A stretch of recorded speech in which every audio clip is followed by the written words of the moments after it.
नमस्कार। द देसी अड्डा पर आपका स्वागत है। मैं हूं राकेश तिवारी। देखिए, गोपालगंज जिले का बैकुंठपुर क्षेत्र हॉट सीट बना हुआ है और बैकुंठपुर से जो दो संकेत आए उसने ये इशारा कर दिया है कि आखिर बैकुंठपुर सीट किसके झोली में जा रही है। यहां से बीजेपी चुनाव लड़ेगी या जनता दल यूनाइटेड। देखिए, पिछले चुनाव में यहां से बीजेपी के प्रत्याशी मिथिलेश तिवारी चुनावी मैदान में उतरे थे। मनजीत सिंह जो जेडीयू के बड़े नेता हैं, वो निर्दलीय प्रत्याशी के तौर पर चुनावी मैदान में उतर गए थे और इन दोनों की लड़ाई में आरजेडी को लाभ हो गया था। आरजेडी के प्रेम शंकर प्रसाद यादव चुनावी मैदान में जीत गए। इस बार भी इस सीट पर आर पार की लड़ाई है और ये लड़ाई आरजेडी से ज्यादा जनता दल यूनाइटेड और बीजेपी में थी। बीजेपी के मिथिलेश तिवारी यहां से टिकट चाहते हैं, क्षेत्र में प्रचार कर रहे हैं, घूम रहे हैं, लोगों के बीच जा रहे हैं, मतदाताओं को मना रहे हैं, लगातार सघन अभियान पे निकले हुए हैं।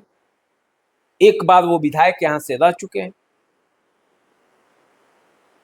मनजीत सिंह किसी भी कीमत पर इस सीट को छोड़ना नहीं चाहते थे। वो भी दावेदारी कर रहे थे, उनके समर्थक मनजीत सिंह के साथ लगे हुए थे। लेकिन अब जो दो संकेत मिले, वो दोनों संकेत ये बता रहे हैं कि बैकुंठपुर की सीट बीजेपी की झोली में जा सकती है। देखिए, एक तो नीतीश कुमार खुद मिथिलेश तिवारी को खड़ा कराकर उनको जिताने का आशीर्वाद दे चुके हैं। ये पहला संकेत। दूसरा संकेत ये है कि मनजीत सिंह अभी क्षेत्र में नहीं है। क्षेत्र में नहीं होने का कारण है बीमारी की वजह से वो मुंबई के नानावती हॉस्पिटल में अपना इलाज करा रहे हैं और इस बीच एनडीए का सम्मेलन बैकुंठपुर में है।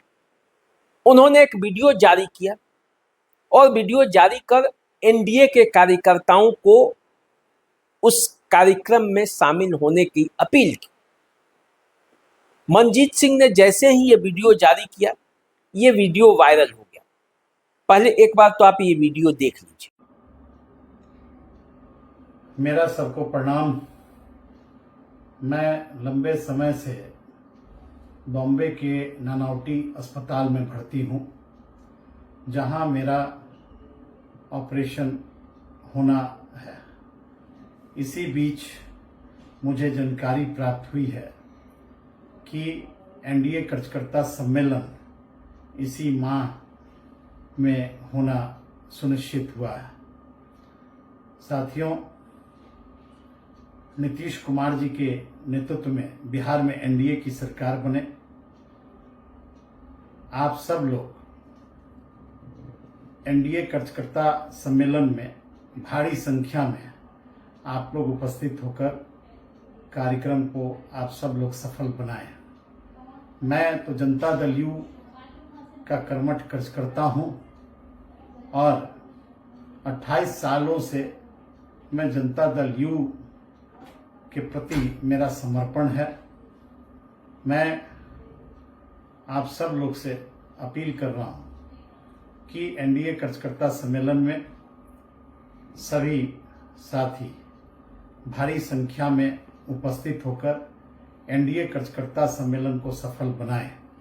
मैं चूंकि इस कार्यकर्ता सम्मेलन में अनुपस्थित हूं, यह जिम्मेवारी जनता दल यू के कार्यकर्ताओं की है कि भारी संख्या में सब जनता दल यू के कार्यकर्ता उपस्थित हों, हजारों की संख्या में, और एनडीए कार्यकर्ता सम्मेलन को आप सफल बनाएं। एनडीए कार्यकर्ता सम्मेलन में हम अस्वस्थ रहने के कारण हम उपस्थित नहीं हो पाएंगे, लेकिन हम सब लोग से अपील करते हैं, विशेषकर जनता दल यूनाइटेड के कार्यकर्ताओं तथा एनडीए के कार्यकर्ताओं को, आप भारी संख्या में आप एनडीए कार्यकर्ता सम्मेलन में उपस्थित होकर कार्यक्रम को आप सफल बनाएं और जो 2025 में चुनाव होना है, नीतीश कुमार जी के नेतृत्व में, मोदी जी के नेतृत्व में बिहार में एनडीए की सरकार बने, इस दिशा में आप सब लोगों को पूर्णतः प्रयास करना है। हम स्वस्थ होने के बाद जैसे हम लौटेंगे तो हम अपने जनता दल यू एनडीए के कार्यकर्ताओं के बीच उपस्थित होकर हम सबसे आशीर्वाद मांगेंगे ताकि मोदी जी और नीतीश कुमार जी के नेतृत्व में बिहार में एनडीए की सरकार बने। धन्यवाद।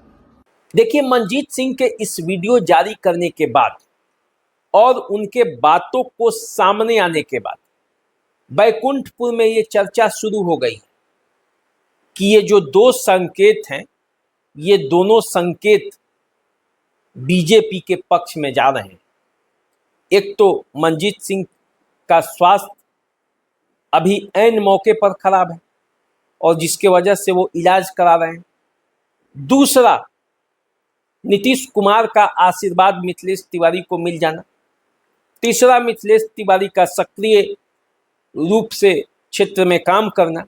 ये सब कुछ इशारा करता है कि बैकुंठपुर की सीट जो है वो बीजेपी की झोली में जाने वाली है। देखिए, आधे आध पर चुनाव है, लगभग बराबर सीटों पर बीजेपी और जनता दल यूनाइटेड चुनाव लड़ने वाली है और ऐसे में गोपालगंज के 6 सीटों में से 3 सीट पर पिछले बार जनता दल यूनाइटेड चुनाव लड़ी थी और 3 सीट पर बीजेपी। इस बार भी कमोबेश वही होने वाला है। अब देखिए, भोरे जो है वहां से जेडीयू चुनाव जीती हुई है। मंत्री हैं सुनील कुमार, नीतीश कुमार के करीबी हैं, तो उनका टिकट फाइनल माना जा रहा है। कुचायकोट से अमरेंद्र कुमार पांडे उर्फ पप्पू पांडे का टिकट पर कोई सवाल ही नहीं, वहां से टिकट तो उनका तय ही है।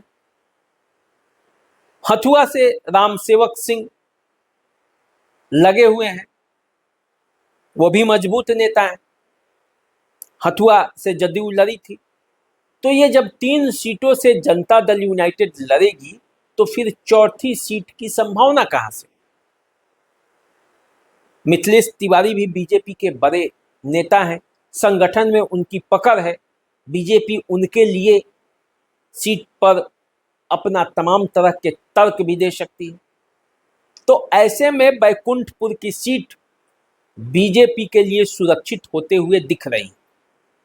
ये संकेत बता रहे हैं कि बीजेपी अब इस सीट से मिथिलेश तिवारी को चुनावी मैदान में उतारेगी।